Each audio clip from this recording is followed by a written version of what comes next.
네, 오늘도 주님이 주신 은혜가 충만한 하루가 되시기 바라겠습니다. 오늘 말씀은 디모데후서 1장 15절에서 18절 말씀입니다. 아시아에 있는 모든 사람이 나를 버린 이 일을 내가 아나니 그 중에는 부겔로와 허모게네도 있느니라. 원하건대 주께서 오네시보로의 집에 긍휼을 베푸시옵소서. 그가 나를 자주 격려해 주고 내가 사슬에 매인 것을 부끄러워하지 아니하고 로마에 있을 때 나를 부지런히 찾아와 만났습니다. 원하건대 주께서 그로 하여금 그날에 주의 긍휼을 입게 하여 주옵소서. 또 그가 에베소에서 많이 봉사한 것을 내가 잘 아느니라. 아멘. 네, 오늘 말씀 15절에 보면 아시아에 있는 모든 사람이 나를 버린 이 일을 내가 아나니 그 중에 부겔로 허모게네도 있느니라. 바울이 이렇게 지금 말씀하고 있는데 바울이 그동안의 동역자라고 생각했던 부겔로라는 사람과 허모게네라는 사람이 바울을 버리고 떠난 일을 지금 말씀하고 있습니다. 왜 이들이 동역자였는데 바울을 버리고 떠났냐 하면은 바울이 로마 감옥에 갇혔기 때문이고 바울이 다시 살아날 가능성이 희박했기 때문에 그리고 또 당시에 로마 정부가 아주 혹독하게 기독교인들을 핍박하고 있었기 때문이라고 전해지고 있습니다. 바울의 심정이 많이 힘들고 외로웠을 것이라고 우리가 짐작할 수 있는 것이죠. 그런데 이제 바울이 이렇게 힘든 일을 얘기하고 있지만 또 이런 일만 있었던 건 아니고 또 위로의 손길이 있었다라고 이렇게 증언하고 있는데 16절 17절입니다.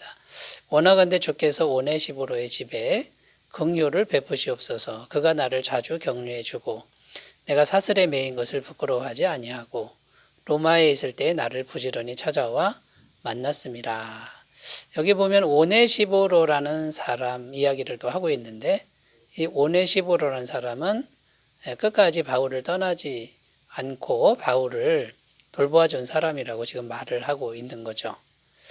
자, 지금 바울은 지금 두 가지 양면적인 사람들을 소개하고 있는데 한쪽 사람들은 바울을 배신하고 떠나서 바울에게 상처를 준 사람들, 그런 사람들이 있었다라는 거고 또 한쪽은 끝까지 신실하게 바울과 함께 했던 사람 이야기를 지금 이렇게 전하고 있습니다. 지금 믿음의 아들 디모데에게 말하고 있는 거죠. 자, 그렇다면 바울은 왜 디모데에게 이런 이야기를 전하고 있는 것일까요? 여러분, 우리가 같이 동역하는 사람들, 그 동역하는 사람들이 있으면은 참 위로가 되고 힘이 되고 도움이 되지요. 그러나 어떤 경우에는 그 동역하는 사람들 때문에 정말 큰 상처를 받을 수도 있는 이제 그런 일이 생긴다라는 겁니다. 자, 이럴 때 우리 사역자들이 가져야 될 마음의 태도에 대해서 지금 바울은 말씀을 주고 있는 겁니다.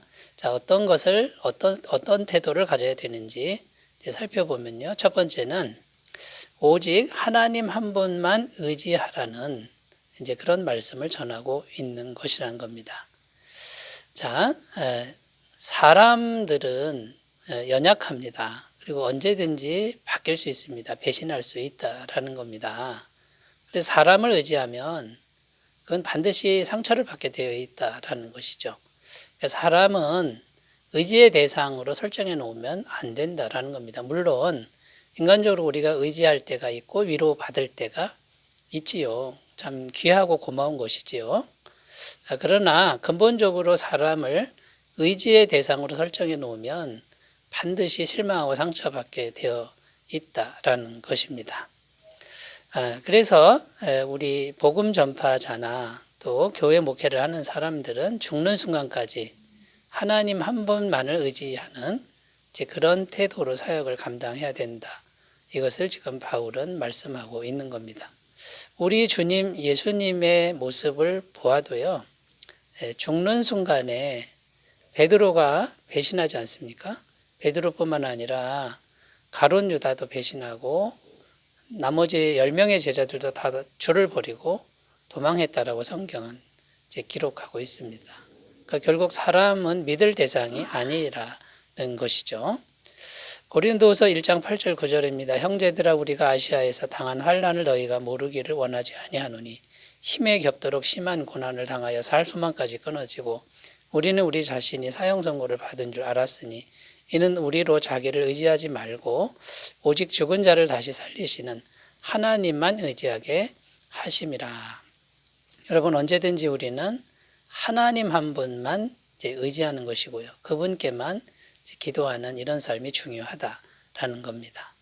자, 그런데 여러분 이런 믿음의 태도는 하루아침에 길러지지 않는다라는 겁니다. 그러니까 평상시에 하나님과 1대1로 대화하고 1대1로 교통하고 하나님 앞에 1대1로 서는 이런 훈련을 평상시에 쉬지 않고 해 놓아야 된다라는 것이죠. 마가복음 1장 35절 새벽 아직도 밝기 전에 예수께서 일어나 나가 한적한 곳으로 가서 거기서 기도하시더니 자, 우리 주님 예수님의 생활 습관입니다. 새벽 기도하셨다라는 건데요. 아무도 없는 들에 나가서 하나님 아버지와 1대1로 교통하고 있는 대화하고 있는 모습을 보여주고 있습니다. 우리 주님 예수님은 사람에게 자신을 의탁하지 않고 오직 하나님께만 마음을 드리고 그분만 의지한 거고 그분께만 순종한 삶을 평상시에 충만하게 연습하신 것이죠. 시편 18편 1, 2절 나의 힘이신 여호와여 내가 주를 사랑하나이다. 여호와는 나의 반석이시여 나의 요새시여 나를 건지시는 이시여 나의 하나님이시여 내가 그 안에 피할 나의 바위시여 나의 방패시여 나의 구원의 뿌리시여 나의 산성이시로다. 다윗 왕의 시편인데 도망자 신세로 비참하게 동굴 속에 숨어 있을 때 보이지 않는 하나님과 1대1로 만나는 다윗의 모습을 볼 수 있습니다. 다윗도 이렇게 언제든지 하나님 한 번에 의지하는 이 믿음을 길렀을 때 위대한 왕으로 거듭났다라는 것이죠. 여러분, 그러므로 사도 바울이 지금 말하고 싶은 건 동역자일지라도 끝까지 같이 갈 수 없다. 언제든지 헤어질 수 있고 배신당할 수 있다. 그럼에도 불구하고 오직 하나님 한 분만 의지하면 승리할 수 있다. 이것을 말씀한다라는 것 꼭 기억하셨으면 좋겠습니다. 자, 두 번째, 바울이 오늘 말씀을 통해서 주고 싶어하는 메시지는 뭐냐면요. 진정한 알곡신앙으로 훈련을 하라. 이제 이런 의미가 담겨 있습니다. 15절에 보면 모든 사람이 다 나를 버린 것과 이렇게 되어 있는데 고난이 오니까요. 알곡신앙인지 가라지 신앙인지가 드러났다 그 뜻입니다. 결국은 고난이 오니까 제대로 된 신앙이 아닌 사람들은 다 떨어져 나가게 되는 것이죠. 지금 상황이 로마의 네로 황제가 아주 무자비하게 기독교를 박해하는 그런 상황 아닙니까? 그러니까 다 떠나게 되는데 웬만한 신앙은 다 떠나게 되어 있는 것이죠. 자, 그럼 목회자나 복음 전파자는 그때마다 실망할 것이냐? 그렇게 하면 안 된다라는 겁니다. 그러니까 그때에 어떻게 하라는 겁니까? 그때에 하나님이 나를 알곡신앙으로 더 연단하시고 훈련하시는구나. 이렇게 마음을 먹고 알곡신앙으로 가는 과정이다. 이렇게 생각하라는 것이죠. 잠언 24장 16절입니다. 대저 의인은 7번 넘어질지라도 다시 일어나려니와 악인은 재앙으로 말미암아 엎드러지느니라. 여기 보면 의인은 넘어지지 않는 사람이 아니라 7번 넘어질 수 있다. 의인도. 그러나 다시 일어나는 사람이다. 이렇게 지금 말씀하고 있는 겁니다. 이게 알곡신앙을 가진 사람인 거죠. 7번 배신당해도 8번 다시 희망을 갖고 일어난다 그러면 그분은 의인이 되는 겁니다. 베드로전서 1장 7절입니다. 너희 믿음의 확실함은 불로 연단하여도 없어질 금보다 더 귀하여 예수 그리스도께서 나타나실 때에 칭찬과 영광과 존귀를 얻게 할 것이니라. 하나님이 원하시는 우리의 신앙은 금보다 더 귀한 그런 정금같은 신앙이다라는 것을 말씀하고 있고요. 욥기서 23장 10절입니다. 그러나 내가 가는 길을 그가 아시나니 그가 나를 단련하신 후에는 내가 순금같이 되어 나오리라. 주님의 단련하시는 손길이 있다고 분명히 말씀하고 있습니다. 그러므로 고난이 올 때 참 힘들 때 하나님의 사랑의 손길이 나를 연단하시는구나.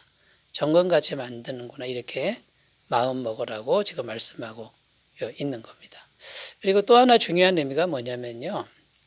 교회를 정화시키는 하나님의 손길로 이해하라. 이런 의미도 있습니다. 여러분, 교회 안에 고난의 바람이 불어닥치면, 이제 웬만한 이제 신앙은 다 떨어져 나가죠. 쭉정이는 떨어져 나가죠. 그러면 교회가 깨끗하게 정화가 되는 겁니다. 여름철에 태풍이 불 때 바다를 뒤집어 놓는다 그럽니다. 그런데 그 바다가 뒤집히는 과정을 통해 바다 속이 정화가 된다라는 이런 이야기를 들은 적이 있습니다. 여러분 마찬가지입니다. 교회에 어려움이 올 때는 하나님이 교회를 깨끗게 하시는 과정이다. 이렇게 생각하셨으면 좋겠습니다. 요한복음 15장 2절 물은 내게 붙어 있어 열매를 맺지 아니하는 가지는 아버지께서 그것을 제거해 버리시고 무릇 열매를 맺는 가지는 더 열매를 맺게 하려 하여 그것을 깨끗하게 하시느니라. 열매 없는 가지는 떨어져 나가고 열매 맺는 가지는 가지치기를 한다는 거죠. 그러니까 둘 다 고통을 당하는데 더 열매를 풍성히 맺게 하는 섭리가 있다. 이렇게 말씀하고 있습니다. 자, 세 번째로 가보겠습니다. 세 번째, 바울이 오늘 말씀을 통해서 주고 싶은 메시지는 그럼에도 불구하고 하나님의 위로의 손길은 끊기지 않는 것을 신뢰하라. 이걸 말씀하고 있습니다. 16절, 17절 원하건대 주께서 오네시보로의 집에 긍휼을 베푸시옵소서. 그가 나를 자주 격려해주고 내가 사슬에 매인 것을 부끄러워하지 아니하고 로마에 있을 때 나를 부지런히 찾아와 만났음이라. 모든 사람이 바울을 다 버렸다 이렇게 말씀하지만 오네시보로만큼은 끝까지 신실했고 늘 찾아왔다. 이런 내용입니다.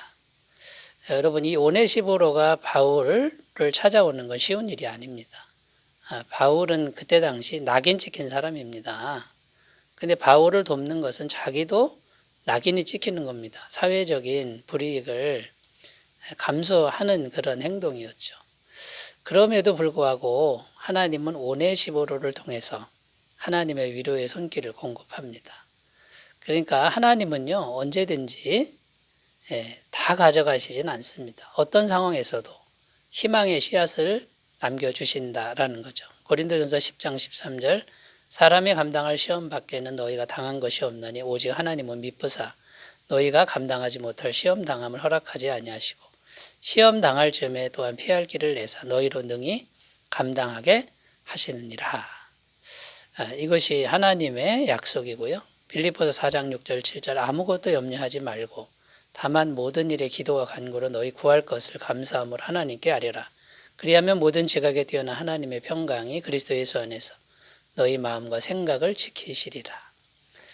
모든 일에 기도와 간구로 하나님을 의지하면 하나님의 평강을 주신다고 약속하는 이 약속이 있음을 꼭 믿으셨으면 좋겠습니다.